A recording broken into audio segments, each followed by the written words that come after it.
আজ তুই খুব ভালো রেঁধেছিস ঘটা। আঙ্গুল চাটতে চাটতে আঙ্গুলটা কেমন সরু হয়ে গেছে। তোর ভালো লেগেছে তাহলেই হলো, আমার আমার রান্না করা সার্থক। বটা ঘটা ঘরে আছিস? আছি মন্ত্রী মশাই, আছি। দরজা খোল, অনেক কথা আছে। ঘটা দেখ তো মন্ত্রী মশাই কেন এত রাতে এলেন। বলুন মন্ত্রী মশাই। ভেতরে চল, অনেক কথা আছে। ভেতরে আসুন মন্ত্রী মশাই, বলুন কি করতে হবে আপনার জন্য। এক্ষুনি তৈরি হ, তোদের মুর্শিদাবাদ যেতে হবে। মানেটা কি এক্ষুনি মানে? আমাদের কি আজ রাতেই যেতে হবে? হ্যাঁ, গরুর গাড়ি বলে দিয়েছি।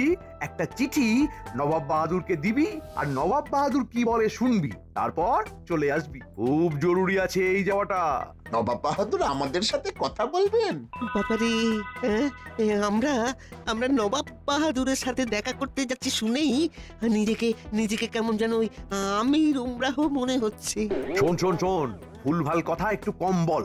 সময় নেই সময় নষ্ট করার মতো। এই নে এই নে, এই নে, পথে যাওয়া আসা খাওয়া দাওয়ার খরচ গারো অনেক খুঁড়ি এসে যাবে। তোরা তৈরি হ।